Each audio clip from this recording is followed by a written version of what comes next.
The year 2020. So many events happened that year, with the two biggest ones being the presidential election and the coronavirus pandemic. And during the pandemic, many businesses had to halt production or were shut down. With the unemployment rate spiking, there had to be something for those individuals to do while waiting for their next job. That's when streaming and gaming kicked in. Before, streaming and gaming were always popular and helped people pass time, and some of the consoles during that year were the Nintendo Switch, Xbox One, and PlayStation 4. But that year, Microsoft announced that they were introducing a new game console, the Series X/S. Microsoft is best known for their line of computers and computer software. They're, they are tied with being the biggest computer industry in the world with Apple and Linux. But Microsoft is not new to this. They have been around for decades. First, there was the MS DOS. In the eyes of today's society, this is an ancient piece of technology that is rarely used to this day. Why is that? Because not only is it outdated, but this is something you need to learn how to use. It's just like piano. You don't go up to one and magically play Beethoven. But once the 95/98 hit the market, it revolutionized the computer industry as you no longer needed to learn coding to operate the systems. These computers were automatic. With early success, Microsoft decided to enter the gaming industry with the Xbox in 2001.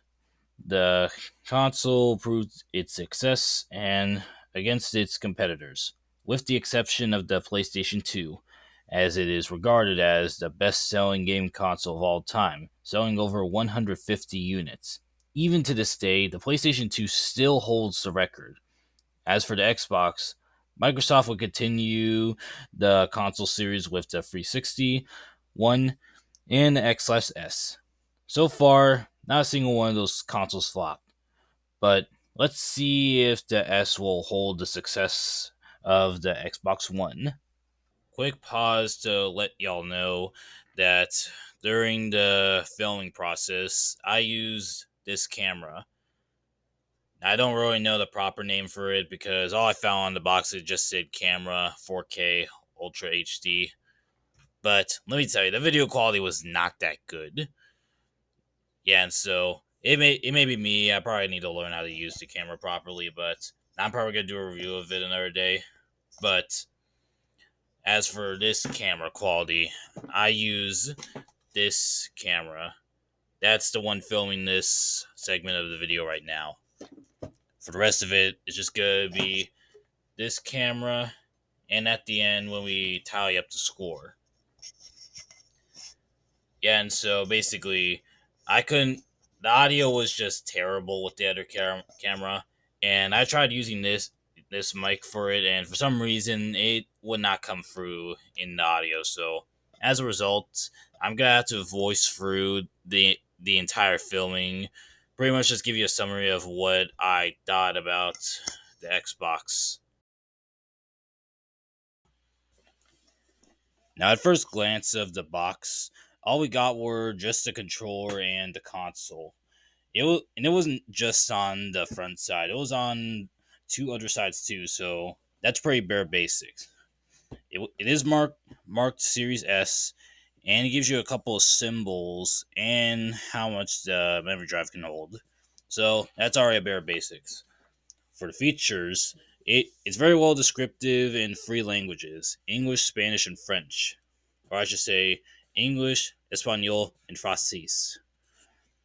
What we have are 120 frames per second, the velocity feature, memory capability, the restarting rate, high definition features, and it points out that it is a disc free gaming console, meaning there's no disk drive at all. And don't bother using a USB disk drive because that's not going to work. I didn't do it in this video because it's already out there with multiple videos. It literally shows you that even if you use a USB disk drive, the console will refuse to read the discs. So if you do plan on buying a USB disk drive, do not. I'm not saying that just I'm not saying that because it's expensive, because it's not. I'm saying that because we don't want you to waste your time. And also, if you want to use a disk drive, use the Xbox Series X. Don't waste your time with the Series S. Even though the S is cheaper, don't waste your money on it. Now, the now that includes, basically it says that it has the console, the controller, the HDMI cable, the input and output connection, and it shows that it's capable of holding wireless. On the back, we got a few examples of what games it could play, like for example Minecraft and Forza Horizon. And then the other three games I don't really know about, so well, except for Fortnite, but other than that, not really. Now, once again, it tells you the velocity rate. It does say there's hundreds and thousands of digital games. That's something we already know because most consoles already have that.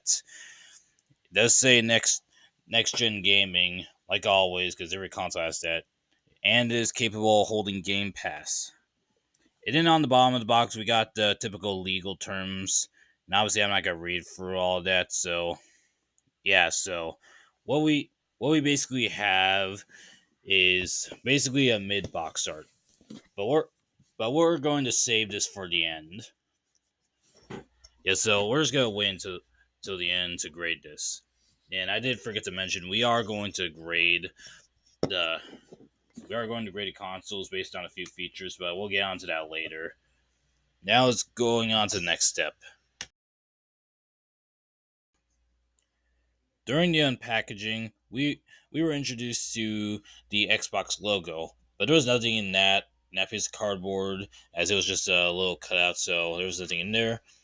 But after that, we were greeted to the controller, the exact same color as what the box advertised. The HDMI connector port, basically what connector it uses to connect your TV, whether it's HDMI port, the old PC port, or the AV free port.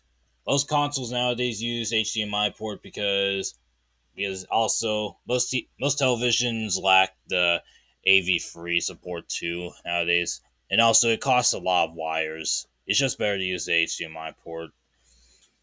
Yes, so there was those two, and also the AC adapter or the power port.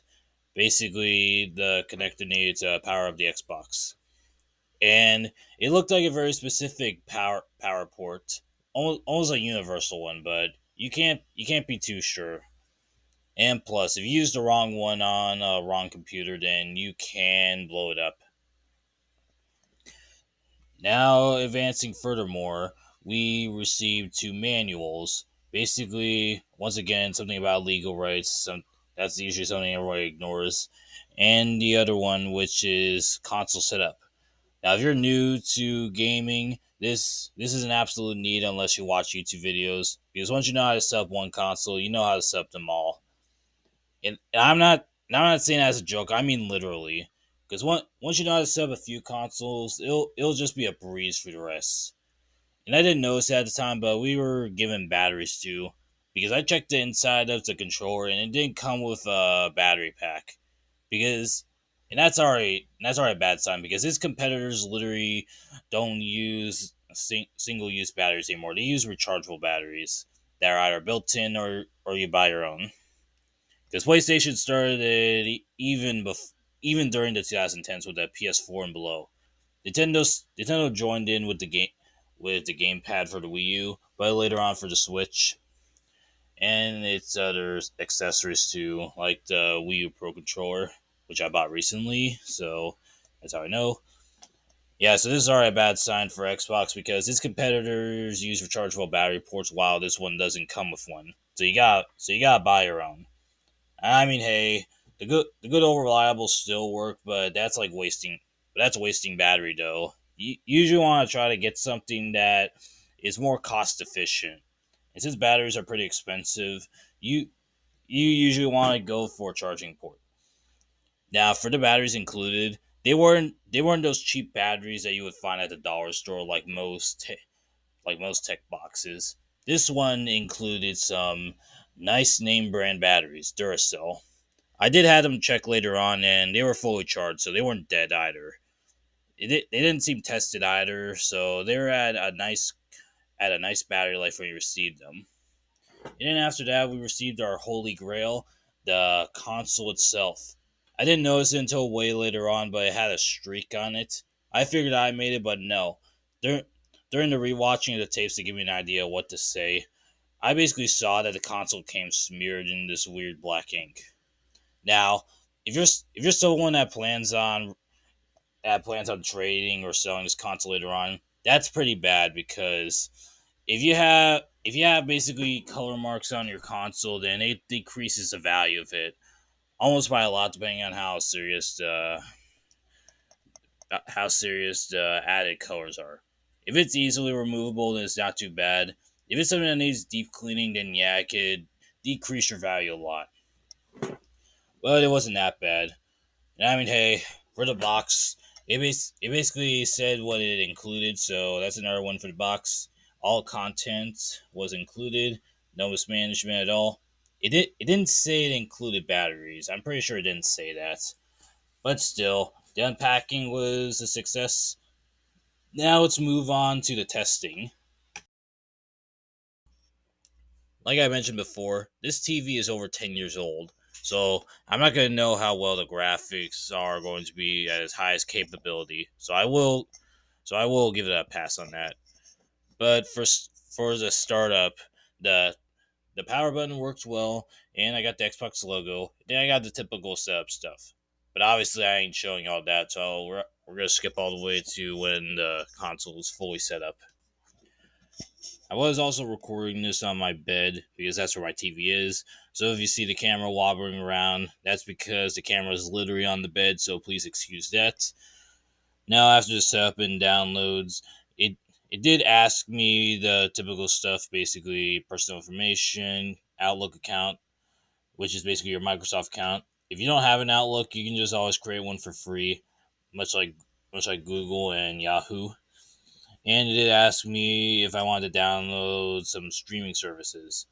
And so I only downloaded five, and those were I would say were pretty instant, as it took within 1 to 2 hours to download. So yeah, so it was pretty fast. I only got five instead of all nine that I offered. One of them was Disney Plus, but I decided not to because I didn't want to waste space on apps I wasn't gonna even use for the console. Now for the games, I didn't have much digital games. I didn't have Game Pass either, but I was surprised to see that Tunic and Minecraft were transferable because I played Tunic a couple of months ago on my streams, Star Master 42's Lair on Twitch. By the way, I'm not promoting it. I'm just pointing it out. So if you want to check out my streams, you're free to do so, and please subscribe to it because we need followers. And so I didn't want to start a new Tunic run, so I decided to do Minecraft run. And the Minecraft was not the PC version. I believe it was the Xbox One version. Yeah, and so I got Minecraft Xbox One a while back. However, since I didn't have a one and me not knowing that the PC Xbox was different, we ended up getting a totally new Xbox. And with the leftover money, I ended up buying Tunic. And so the download was pretty straightforward. And at least we know that the console was backwards compatible with with the previous gen games, so that's another bonus. Now, during the gameplay, it did also before we even started with the gameplay, my account already synced in with the previous accounts, so at least all the files are transferable. Because not a lot of consoles do that, and if they do, they set a limit on how many sign-ins you can have per console before they engage in security lockouts. Now, for the gameplay, all the buttons were on time. There were no delays. When I moved the controller left, it Steve moved left. If I jumped, I immediately jumped. There was no delay on the actions either, so it was on par. And let's remember, we're grading this based on. We're not grading the game. We're grading the reaction time. Like if there's any delays or if there's any drifting, there shouldn't be any drifting because we literally just got the console, and thankfully there wasn't. Yeah, so All the buttons were on command. The graphics look pretty decent, so I can't tell because once again the TV is over 10 years old. But if you're like an old gamer like me, you don't really care what the graphics look like. You just want to play the game. But still, the graphics look pretty nice. And it wasn't that fuzzy on my end, so sorry about the poor recording. And so with that, we are complete with that. Now it's time for the grading process. Now we will be grading a majority of things from 1 to 5, with 1 being the possibly worst, 3 being the possibly in the middle, mid, and 5 being the absolute best. Now let's begin with the box. For the, for 3 of the sides, the box just shows the product. Nothing too bad. And it's not an illustration either, it's the actual product, so that's already a good sign. We are given a detailed list on what the features it holds and the contents inside on the back. More more features including Game Pass. Basically shows you an exam. Basically just shows you examples of what games the console can process. On the bottom, we got the typical legal terms. Probably probably the only bad thing about the box was how it was sealed. Basically, the factory seal. Because literally, when I opened it, it wasn't too. It was extremely lightly. It was a tight or anything. So I was easily able to rip it off. Yes, that meant anyone could just easily rip off the that small tab on there, replace all the contents, then reseal with some glue. Some other products use factory seal plastic to prevent the product being tampered with. But with this, all you need to do is open up the tab, and there you go. You can just tamper with the products. So that's probably the only thing I didn't like about the box was the fact that all you had for security was that little tab right there. So if it were up to me, I would give it either a 4 or a 5. And based on based on majority of it, I guess I'll I guess I'll give it a 4. To get a 5, it has to be absolutely perfect. But for me, that one little security feature is what threw me off because, like I said before, literally anyone could have just went in there, took everything out, and just resealed it with some cheap glue. Now for the packaging, just like what the box described, we got the console, the controller, the HDMI wire, and the AC adapter. For what the box didn't describe were the manuals, like typical, 2 AA batteries, name brand, not dollar store brand. Then we got the console itself. The console came with cardboard protective layers and a protective layer of cloth. But still, I don't know where that black streak came from, but I'm going to excuse it for now because I don't really care about that one little streak. But for the majority of the part, the packaging was nice and well, so we're giving that a 5. Now, I didn't record the setup, but here's what I basically did. So, just like the box advertised, there's 2 ways on how to hold the console for its stand. Either tall or all face down, almost like the Wii. Now, for the wires were nice and long. When I mean long, I don't mean like bare minimum. I mean they're actually generally long. So if you like keeping your console really far away from your TV, then this console is pretty good for that fact.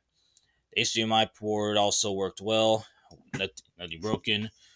For physical side, we the power button was facing towards you, so you didn't have to push it from the back, thankfully, and not on the sides either. We got the controller connector on the front too, and the console included 3 USB ports, obviously the HDMI port, a memory slot upgrade, which I don't know what's going to be for, and a wired internet connection. But sadly, despite all that goodness, it's getting a 4 out of 5. It has mostly to do with the fact that 2 out of the 3 of the USB ports are literally on the back. Like, why can't you put it on the front? There's no disk drive available. For the digital setup, we got our typical use our Outlook to sign in. And if we didn't have one, we can always just create one. We were also asked if we wanted to download some media apps, such as streaming services, and I decided to get 5 out of 9 of them. We were also asked if we wanted to purchase some Game Pass, but I politely declined. And during all that process, it was nice and fast, nothing too slow. So the console did say that it was fast and it proved its worth. So 5 out of 5. Now for gameplay wise, we I didn't have much games to play, but I was surprised that Tunic transferred over, and also I was surprised by the fact that Minecraft was transferable from the Xbox One. So at least we know that the console is backwards compatible with digital Xbox One games. If it was a Series X, then I would have had a lot of games to try, but since there was no disk drive, we couldn't. So I ended up settling for Minecraft. And during the download process, it was pretty fast. It took less than 10 minutes to do. And then during the syncing process as well, it took a minute or two. And then we were introduced to the gameplay. Nice and fast, nothing slow. I loaded a new world and it was pretty fast too. So the console proved that it can process fast, so it's getting 5.